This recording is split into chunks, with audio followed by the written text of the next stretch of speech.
ओम शांति। प्यारे बाबा हम बच्चों को इस समय ऐसी कायाकल्प शुरू करते हैं जो हम अमर बन जाते हैं, क्योंकि बाबा कहते हैं सतयुग और त्रेता में मरना नहीं कहेंगे, वहां ये मरना शब्द भी नहीं होगा।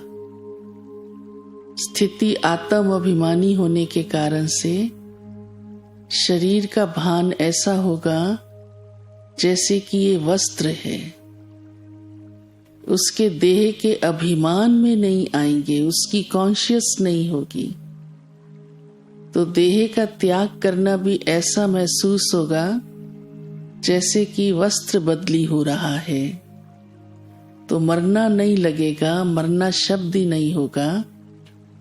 और इस समय भी जब हम बाबा के बच्चे बनते हैं, ये हमारा मरजीवा जन्म होता है, तो इस जन्म को भी हम मरना नहीं कहते हैं, क्योंकि हम कोई मरे नहीं, जी रहे थे, जी रहे हैं, और इसी में ही नया जन्म हो गया, क्योंकि स्व की पहचान मिल गई कि मैं आत्मा अजर अमर अविनाशी हूं।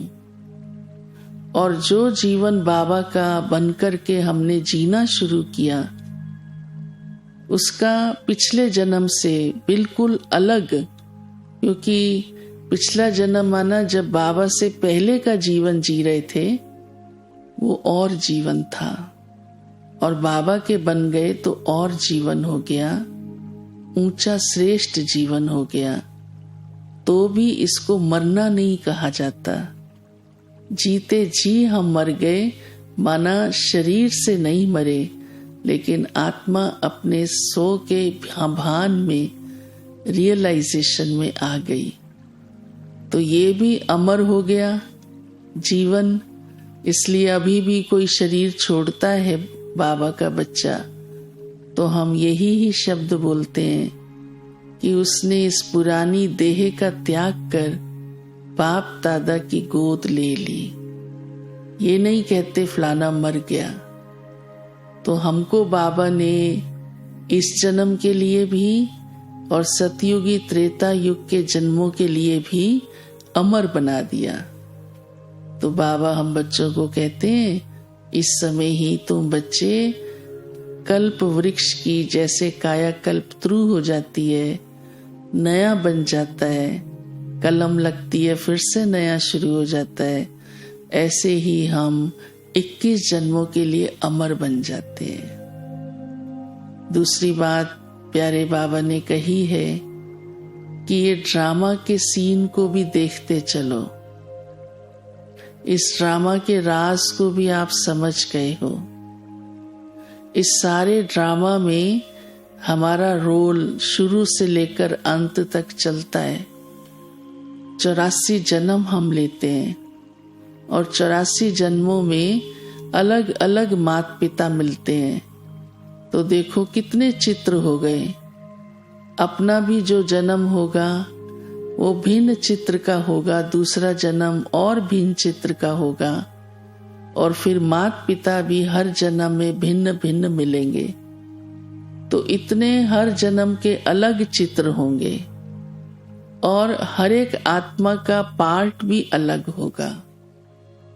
तो जब ये समझ में आ गया कि हर एक आत्मा का पार्ट भी अलग, चित्र भी अलग, संबंध भी अलग, तो हमें किसी भी बात में हैरान नहीं होना है कि आत्मा ऐसा क्यों सोचती है, ऐसा क्यों करती है, क्योंकि किसी के भी कर्म दूसरों के कर्मों से मिलते हुए नहीं होंगे। पार्ट ही अलग है। जैसे देखो स्थूल एक्टिंग में भी किसी ड्रामा के अंदर जो पिता बोलता है वही डायलॉग बच्चा नहीं बोलता, या जो बच्चा बोलता है जरूरी नहीं वही डायलॉग नौकर भी बोले। हर एक का अलग अलग होता है। और यही ड्रामा की बहुत बड़ी एक गहरी राज की बात है कि कितनी विचित्रता है। तो हमें हर एक बात को साक्षी होकर के देखना है। उसमें फिर प्रश्न नहीं उठता कि ये ऐसा क्यों करता है, वो वैसा क्यों करता है। तो बाबा ने हमें इसीलिए ड्रामा का राज समझाया है, बच्चे तुम साक्षी होकर रहो, किसी भी बात में ना हैरान होना है ना परेशान होना है। फिर बाबा ने कहा तुम गुप्त सेना हो, गुप्त रीति से अपना कार्य कर रहे हो, बाप भी गुप्त है, तुम भी गुप्त हो शिव शक्ति सेना, और कार्य भी गुप्त चल रहा है और समय पर आने पर प्रत्यक्ष हो जाएगा। बाबा कहते तुम राज ऋषि भी हो, इस समय ही ऐसे ऋषि बनकर तपस्या करते हो माना एक बाबा दूसरा न कोई, और फिर भविष्य हमारा कितना ऊंचा बन जाता है। ऐसे हम बाबा के प्यारे राज ऋषि बच्चे आत्माएं ये पुरुषार्थ इस समय कर रही हैं।